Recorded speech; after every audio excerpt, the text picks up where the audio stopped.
Assalamu alaikum. Welcome to my channel Learning with Zargul. Hope all of you are fine and well. In this video I'll tell you about some common sentences of English with Urdu. Let's start. अपना बिस्तर बना लें. Make your bed. अपने कपड़े उठा लें. Pick your clothes. अपना कमरा साफ कर लें. Clean your room. बर्तन धो दें.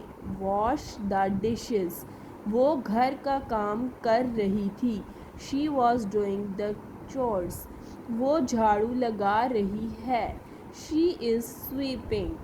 उसने किचन के फर्श पर पोछा मारा. She mopped the kitchen floor. अब देखिए ये सिंपल सेंटेंसेस घर में यूज़ हो रहे होते हैं लेकिन हमें समझ नहीं आती कि हम इन्हें इंग्लिश में कैसे बोलें, जबकि बहुत इजी है.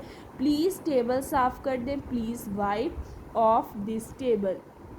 Please wipe off this table. वो कमरा झाड़ रही है. She is dusting the room. इन आलूओं को छील दो. Peel these potatoes. Let read again.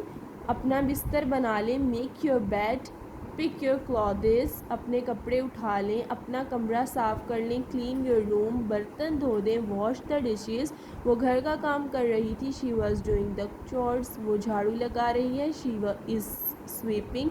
अब वो झाड़ू लगा रही थी अगर आ जाए तो शी वॉज स्वीपिंग आ जाएगा, इसकी जगह वाज आ जाएगा. इसने किचन के फर्श पर पोछा मारा. She mopped the kitchen floor. Please table साफ़ कर दें.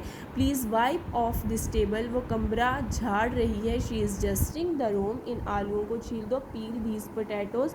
इंशाल्लाह ऐसी ही कॉमन इंग्लिश सेंटेंसेस लेकर नेक्स्ट वीडियो में हाजिर होंगी. तब तक आप ये वीडियो देखें, अपने बच्चों को भी दिखाएं ताकि उन्हें बेसिक इंग्लिश आने लग जाए.